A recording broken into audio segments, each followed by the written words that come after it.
you for joining me today. This is our last week in our summer study. We've been in Proverbs for most of the summer. And last week we started a brief walk through Song of Songs, and we're going to be there again today. So let's go ahead and pray as we get started. God, I thank you so much for today, and I thank you that we can gather together and open your word, even across distances. God, I pray that you will teach us and just speak to our hearts as we open your word today and we read about love, God, and we love you so much, and I pray all of this in Jesus' holy and precious name. Amen. So as I said, last week we began our brief walk through Song of Songs, and we basically split the book in half, and that's how we're talking through it, even though we're going to even read an even smaller section. We talked about how Song of Songs is a great example of Hebrew love poetry. And we also talked about how it fits the category of wisdom literature. So today, as we get started, I wanted to go ahead and read a book from Proverbs. So we've been talking about a lot about wisdom and discipline this summer as we've gone through the book of Proverbs and now on into Song of Songs. So I wanted to start off by reading Proverbs 1:7. And we talked about this a little bit last week. Proverbs 1:7 says, "The fear of the Lord is the beginning of knowledge. Fools despise wisdom and instruction." And we've talked about how wisdom starts with this fear of the Lord, and fear of the Lord is responding to God rightly, responding to God because he is God, and responding to him in that way. And talking about how wisdom is living a life of responding to God rightly, living a life in the pattern of wisdom that overflows into every area of our life. And so as we think through wisdom and think about how living a life of wisdom impacts every area, of course it's going to impact our relationships, especially those that are our closest relationships. And we think about living life in God according to God's wise pattern, God's way of wisdom. We also think about love and how God's love is what God's love within us is what enables us to be transformed and live according to his way. So today we're going to look at the second half of Song of Songs. We're specifically going to be looking at Song of Songs 5, verses 6 through 16. But we're also going to take a glance at a few verses that are outside of the scope of that. Our curriculum focused in on those verses, but we're going to talk a little bit beyond that. And I'm going to go ahead and read this passage, and then we're going to talk about some different things about it, kind of giving an overview, and then I'll talk about a few things that stood out to me when I was reading through this. And then, as I said, we'll jump ahead to a brief passage and at the end of Song of Songs, and we'll talk a little bit more about love and how that figures into this whole thing. So starting here in Song of Songs 5, verse 6, and I'm just going to read straight through. So here we go. "I opened to my beloved when my beloved had turned and was gone. My soul failed me when he spoke. I sought him, but did not find him. I called him, but he gave no answer. Making their rounds in the city, the sentinels found me. They beat me. They wounded me. They took away my mantle. Those sentinels on the walls, or of the walls. I adjure you, O daughters of Jerusalem, if you find my beloved, tell him this: I am faint with love. What is your beloved more than another beloved, O fairest among women? What is your beloved more than another beloved, that you thus adjure us? My beloved is all radiant and ruddy, distinguished among 10,000. His head is the finest gold. His locks are wavy, black as a raven. His eyes are like doves beside springs of water, bathed in milk, fitly set. His cheeks are like beds of spices, yielding fragrance. His lips are lilies, distilling liquid myrrh. His arms are rounded gold, set with jewels. His body is ivory work, encrusted with sapphires. His legs are alabaster columns, set upon bases of gold.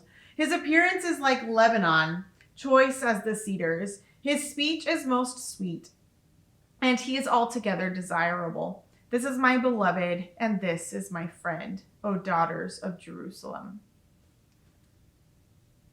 So what we have here is very interesting. So as we talked about last week, there's different conversations among scholars as whether or not this is all one big, huge story. It's kind of hard to figure out what the whole narrative would be across the whole book of Song of Songs, or is it a series of love poems?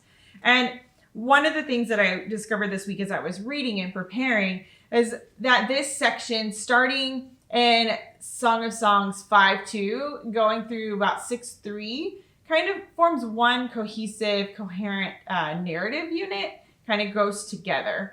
And so in order to kind of figure out exactly what's happening here, because there's some different things that gave me pause, made me kind of scratch my head. And as I was thinking through, I had to go back and read in context so I could get a better picture of what was happening.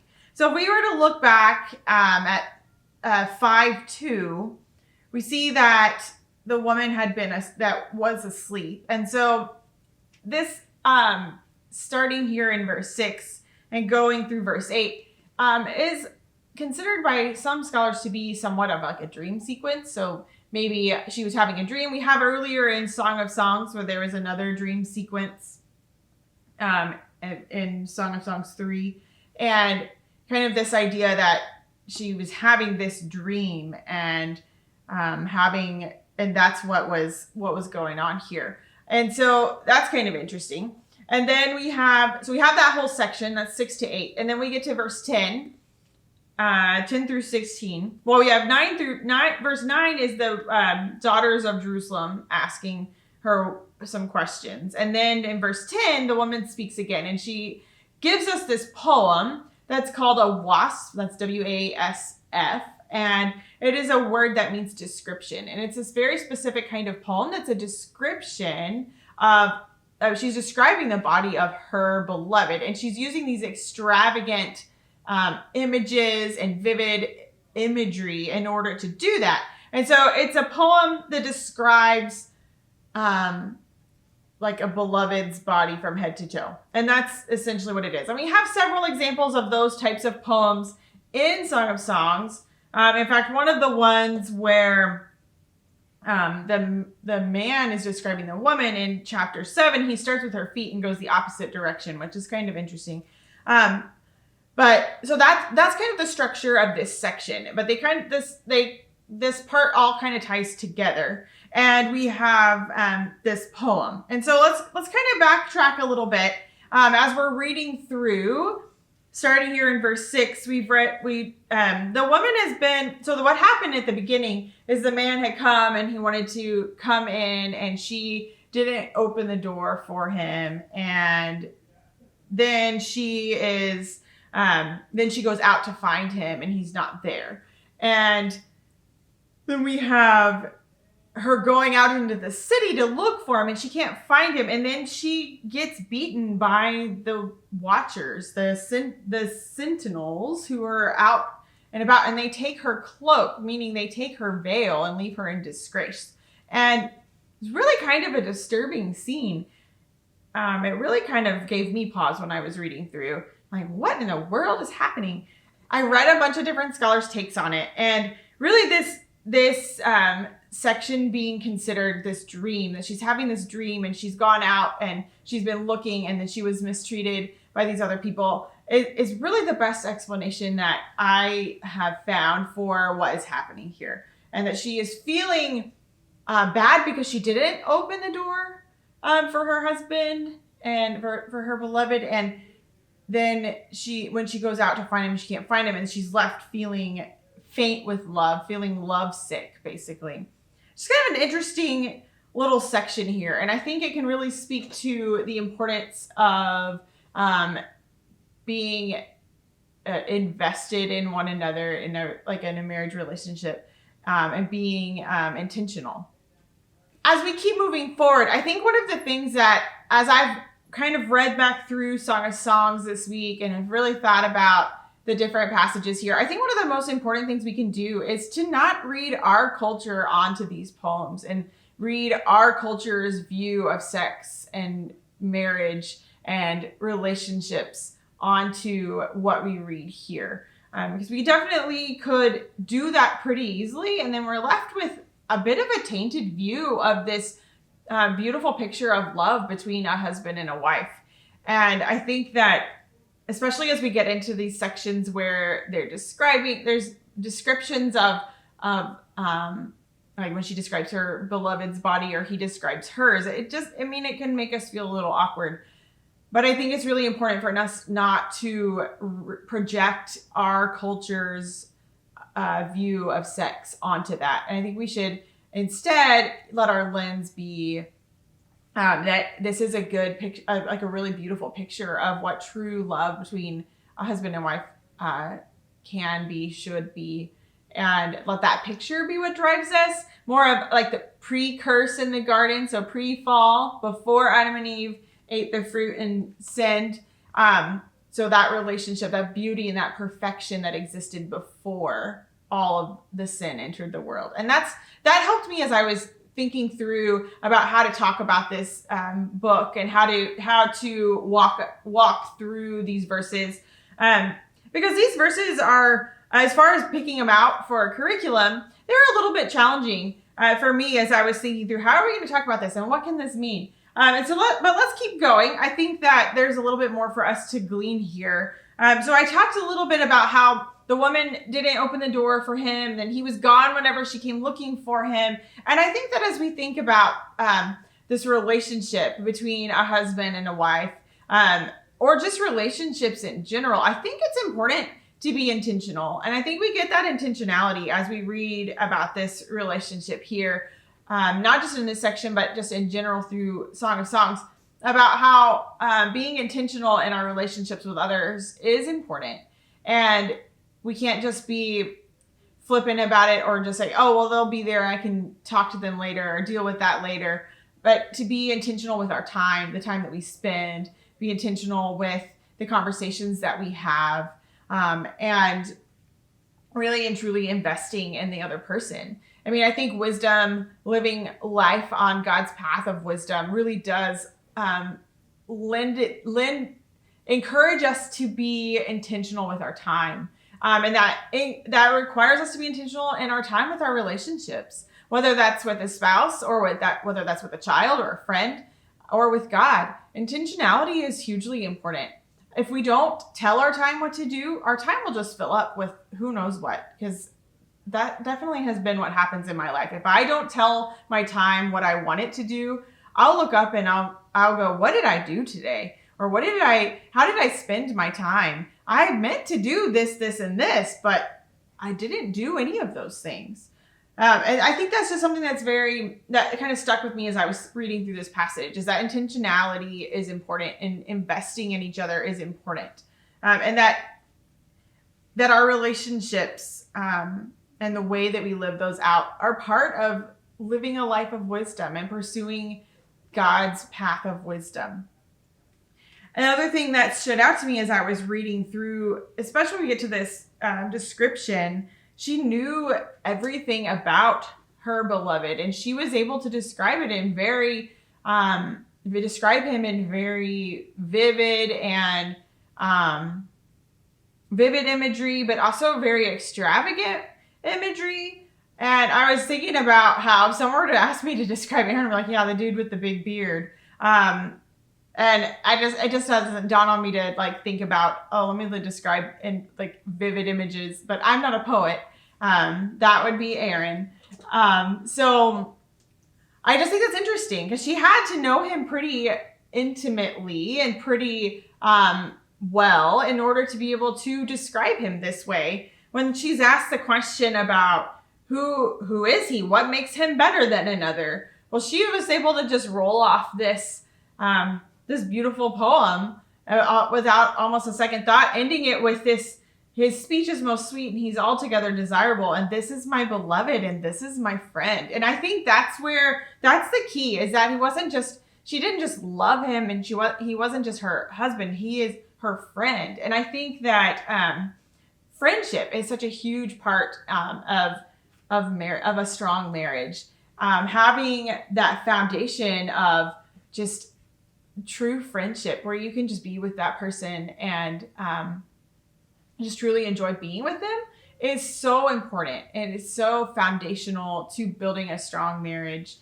I know it has been for Aaron and I, just having that baseline of just we're best friends. I mean, I can't spend enough time with him. We love to hang out. And I think that is so important. Being good friends with your spouse is so important to building a strong marriage relationship. And we see that here.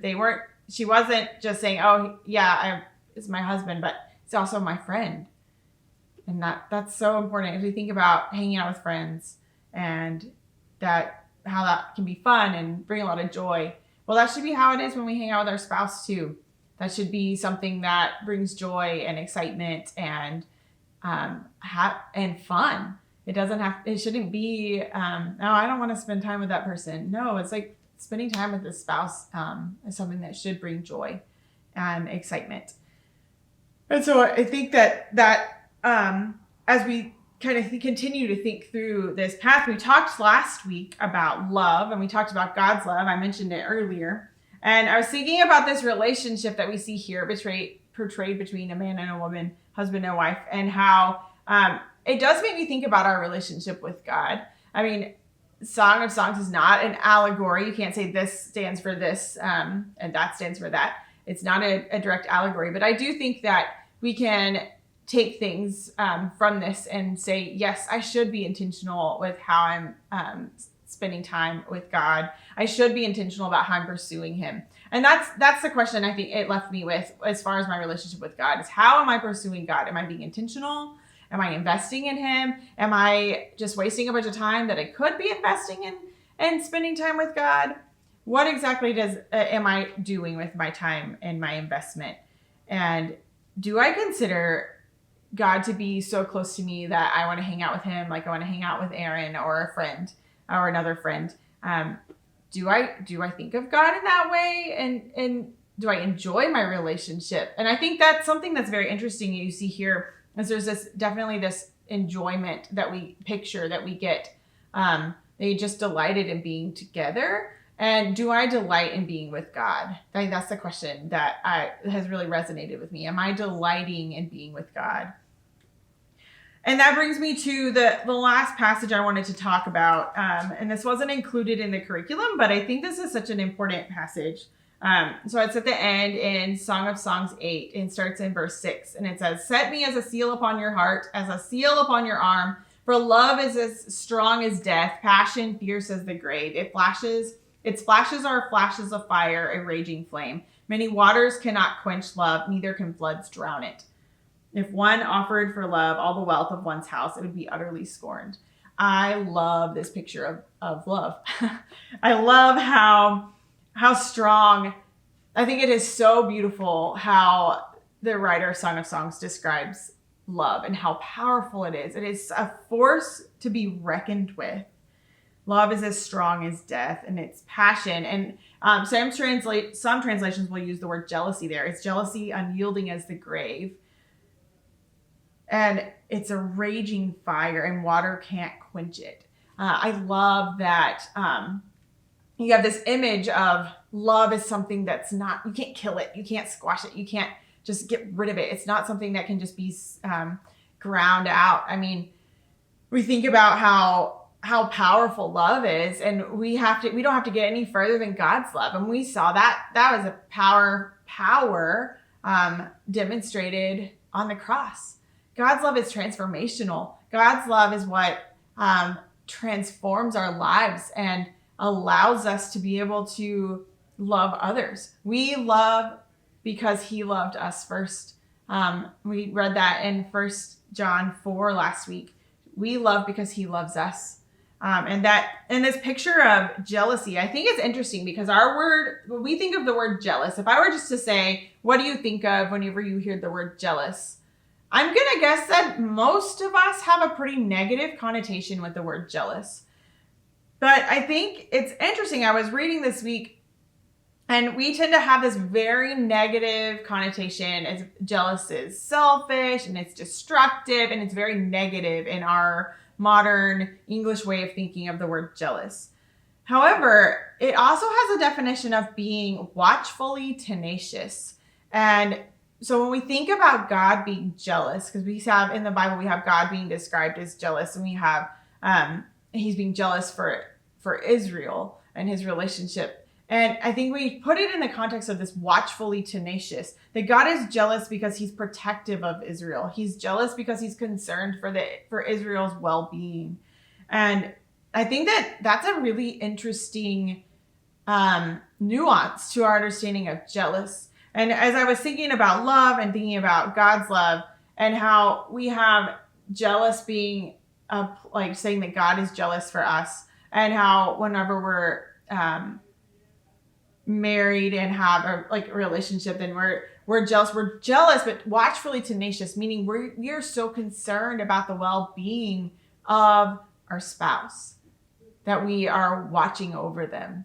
And I think that I'd never heard that before. I'd never really considered what connotation I had when I hear the word jealous, and what was I applying to God based on that. So I think that when I started thinking about that and putting it here in this passage of love is as strong as death, its jealousy is unyielding as the grave, its flashes are flashes of fire, a raging flame. Many waters cannot quench love, neither can floods drown it. I love this picture that true love is watchful over the ones that we love. And just like God watches over us and we watch over others, the people that we love, we watch over them. I feel like I need to watch over Jude or Aaron or any of my family members. Those we really love, we watch over, and we want the best for them. And I think that when we start thinking through love in this way, and the love that we see portrayed here in Song of Songs, that is when, and we compare that to the love of God, I think that's whenever this whole book starts to make sense, and these love poems really start to hit home, is that it's this beautiful picture of love. And we can get no more beautiful picture of love than the love of God. And what a beautiful thing. And I just think it's really awesome that we have this picture here in the Bible for us to read, because our world has so tarnished love. It's so stomped on it and thrown mud on it and made it just look really ugly. But we read Song of Songs and we read God as we see God's love throughout Scripture. And we realize that we just don't get it in a lot of ways. Like, God's love is beautiful and it's perfect and it's holy and it's good. And it's love between a husband and wife is pure and holy and can be good and can be restored to what it was like in the garden. And that's what I think of when I think of love. And that's what I think of when I think of Song of Songs. So I hope you have enjoyed this brief trip through Song of Songs. There's definitely more that we could take from this not very long book. But as I said last week, lots of people have written lots of words about it. So if you want to read more about Song of Songs, I'd be happy to point you in some different directions. Just let me know. But next week, we start our study of Isaiah for the fall. And I'm very excited about it. It's going to be a little bit of a shift as we dive into the prophets. But I think it's going to be a good one. So I'll see you next week. Bye.